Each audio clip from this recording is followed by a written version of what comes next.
भारतीय reserve bank यानी RBI ने बैंकों की ओर से नए डेबिट कार्ड, क्रेडिट कार्ड और प्रीपेड कार्ड जारी करने को लेकर एक बड़ा फैसला लिया है। दरअसल आरबीआई ने master card Asia Pacific limited के खिलाफ सुपरवाइजरी कार्रवाई करते हुए कड़े कदम उठाए हैं। अब बैंक नए या पुराने ग्राहकों को मास्टर डेबिट और क्रेडिट कार्ड जारी नहीं कर पाएंगे।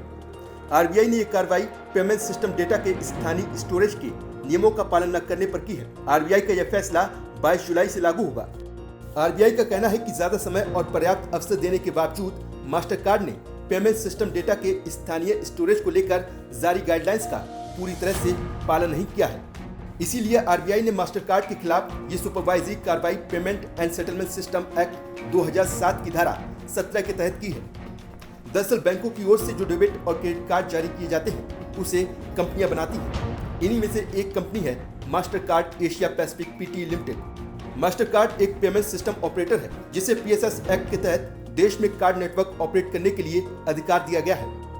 आरबीआई के फैसले के बाद बैंक नए मास्टर कार्ड जारी नहीं कर पाएंगे।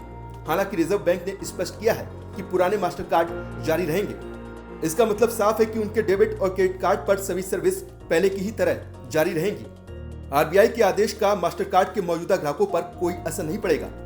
मास्टर कार्ड एक अमेरिकन कंपनी है।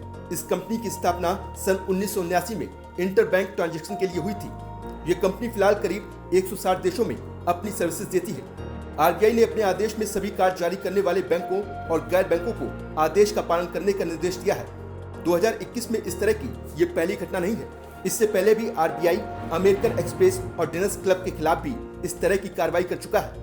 इन दोनों को 1 मई 2021 से अपने नेटवर्क में नए डोमेस्टिक क्रेडिट कार्ड कस्टमर जोड़ने पर रोक लगाई गई है। तो वहीं आरबीआई ने दिसंबर में एचडीएफसी बैंक की भी सभी डिजिटल लॉन्चिंग पर अस्थायी तौर पर रोक लगा दी है, जिसमें नए क्रेडिट कार्ड भी शामिल थे, क्योंकि बैंक के आईटी सिस्टम में पिछले 2 सालों से दिक्कतें आ रही थी, जिससे इंटरनेट बैंकिंग और पेमेंट सिस्टम में कई बार गड़बड़ियां देखने को मिली है। आरबीआई ने 6 अप्रैल 2018 को जारी अपने एक सर्कुलर में कहा था कि सभी सिस्टम प्रोवाइडर्स को 6 महीने के भीतर पेमेंट सिस्टम से संबंधित पूरे डेटा को भारत में स्थित सिस्टम में ही स्टोर करना होगा और ये रिपोर्ट आरबीआई को सौंपनी होगी। लेकिन मास्टर कार्ड ने आरबीआई की इन गाइडलाइंस का पालन नहीं किया, जिसका परिणाम उसे भुगतना पड़ा है।